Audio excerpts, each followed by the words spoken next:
Assalamualaikum warahmatullahi wabarakatuh. Kembali lagi bersama saya Nur Asisa.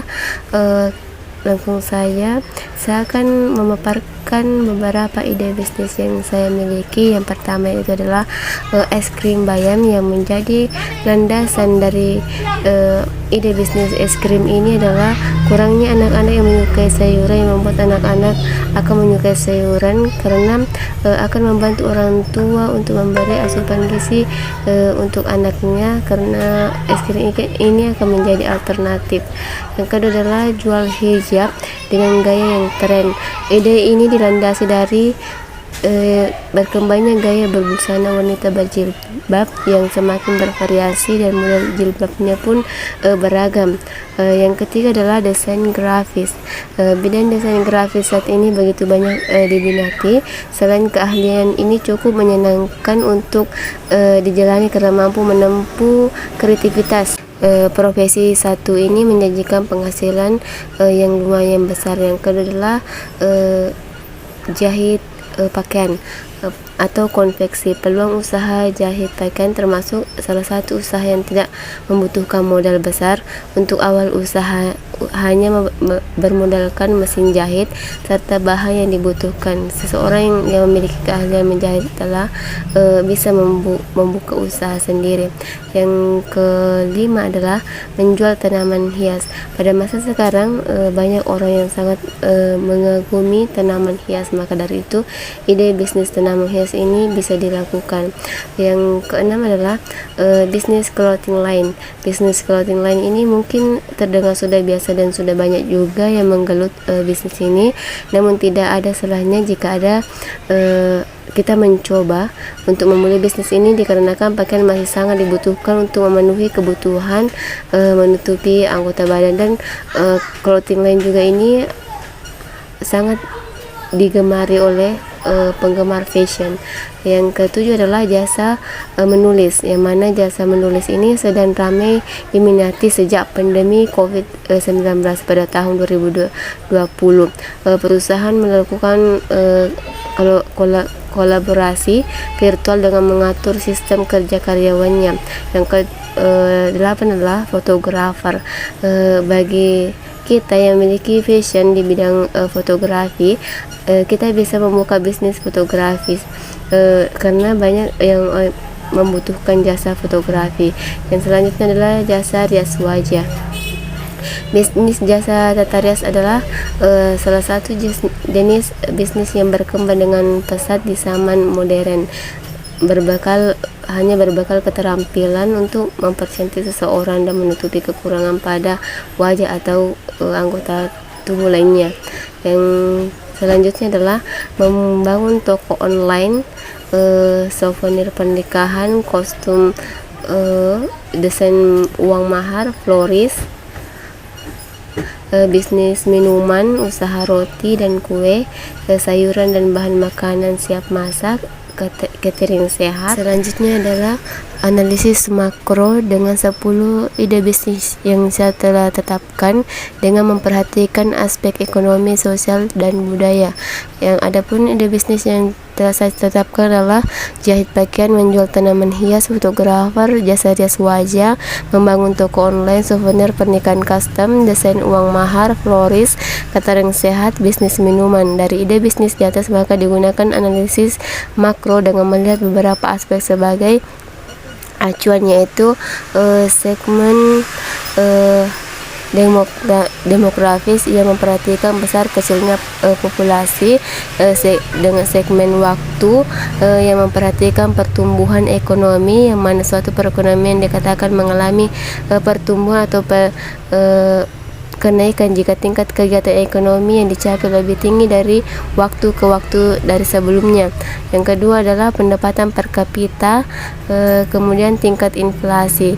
Yang kemudian segmen sosial dan budaya, yang mana segmen ini berhubungan dengan perilaku sosial dan nilai budaya dari masyarakat yang berbeda, yang mana karena perilaku dan nilai merupakan inti dari suatu masyarakat, maka perilaku dan nilai tersebut seringkali mendorong perubahan demografi, ekonomi, politik atau hukum dan teknologi.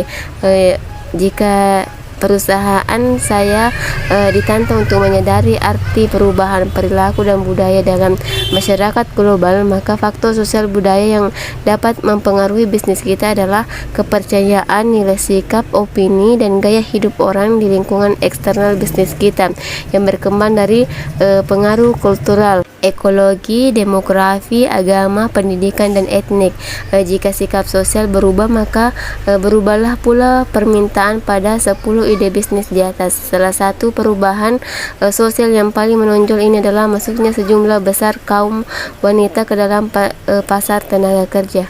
Hal ini tidak hanya mempengaruhi kebijaksanaan perekrutan dalam usaha dan kompensasi serta kapabilitas sumber daya dan para penyedia lapangan kerja yang mana, melainkan juga telah menciptakan permintaan akan berbagai produk. Sebagai contoh, sibuknya wanita di dunia kerja akan memberikan peluang bagi kita untuk mengimplementasikan ide bisnis tersebut. Selanjutnya adalah analisis mikro.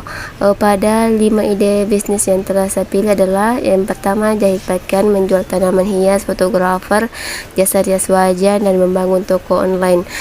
Adapun strategi yang pertama yaitu strategi keuangan modal yang mempunyai peranan yang penting dan selalu diperlukan sebagai langkah awal mendirikan sebuah usaha. Sama halnya seperti pemilik ide bisnis di atas juga memerlukan modal awal untuk mendirikan usahanya tersebut. Modal awal yang dipergunakan untuk mendirikan usaha tersebut berasal dari tabungan pribadi di dalam pengaturan keuangan 5 ide bisnis di atas.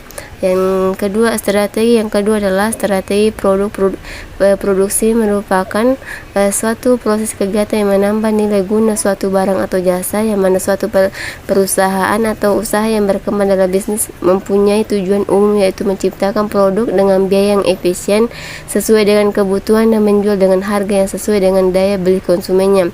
Yang ketiga adalah strategi manajemen sumber daya manusia, yang mana faktor sentral dalam suatu organisasi apapun bentuk serta tujuannya, organisasi dibuat berdasarkan berbagai visi untuk kepentingan manusia, dan dalam pelaksanaan misinya dikelola dan diurus oleh manusia. Jadi manusia merupakan faktor strategis dalam semua kegiatan suatu organisasi atau suatu bisnis. Yang keempat adalah strategi pemasaran. Keberhasilan usaha akan sangat ditentukan oleh kelima bisnis tersebut.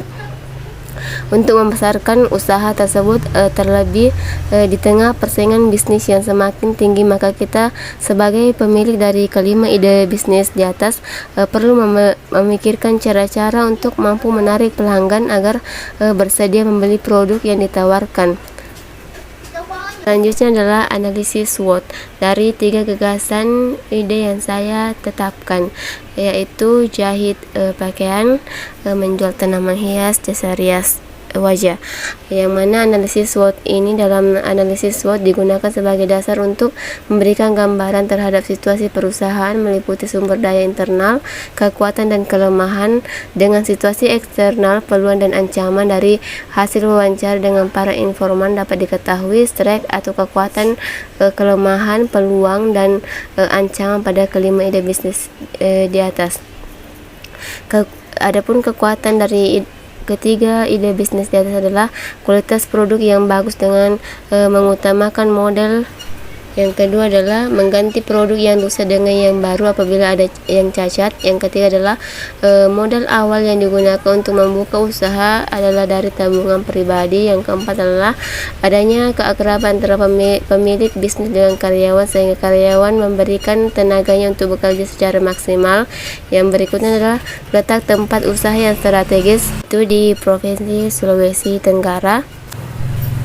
Mencari jejaring. Yang selanjutnya adalah kelemahan, yang mana belum melakukan pencatatan keuangan secara teratur, kemudian pemasaran dan saluran distribusi belum meluas dan belum dilakukan secara maksimal. Kemudian peluang yang pertama adalah tingginya minat konsumen membeli belum diketahui. Yang kedua adalah dapat lebih cepat mengembangkan usaha karena menggunakan modal sendiri. Ketiga adalah dapat membuka usaha sejenis di tempat lain untuk menguasai pasar. Yang keempat adalah mendapat dapat melakukan strategi promosi yang lebih baik untuk menarik banyak konsumen. Yang keempat adalah ancaman persaingan yang ketat karena dalam satu lokasi memiliki beberapa penjual yang memiliki persamaan produk. Yang kedua adalah tidak berkembangnya usaha karena pemilik sulit untuk mengetahui secara pasti perkembangan usaha dari bulan ke bulan karena belum melakukan pencatatan keuangan secara teratur. Yang ketiga adalah tidak adanya promosi secara formal, maka dikhawatirkan tidak adanya perkembangan pembeli baru yang akan datang. Yang terakhir adalah aktualisasi dari diri dalam produk, mendeskripsikan produk pilihan saya pribadi berdasarkan jenis usaha yang akan saya jalankan, yaitu jahit menjahit. Maka saya mengambil nama untuk bisnis saya itu Sukses Tailor. Alasan saya mengambil nama tersebut karena sangat jelas tujuan yang diharapkan dari bisnis adalah sukses dengan redaksi nama yang demikian tentu akan menumbuhkan sugesti atau pemikiran yang tertanam dalam diri saya untuk selalu sukses ke depannya.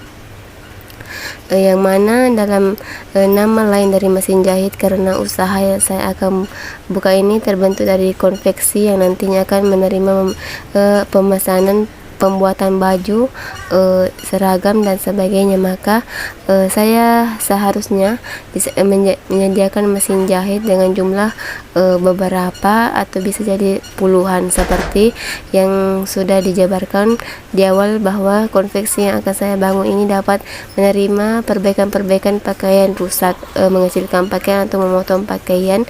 Kegunaannya tidak lain adalah untuk mempermudah warga sekitar dalam menjahit. Dengan aktualisasi, kita harus memprediksikan pasar atau calon pembeli yang untuk menyesuaikan dengan daerah yang kita tempati saat ini. Kemudian menentukan target pasar yang dipilih, tempat berbisnis. Yang kemudian laku apa saja yang dipakai dalam proses pembuatan produksi.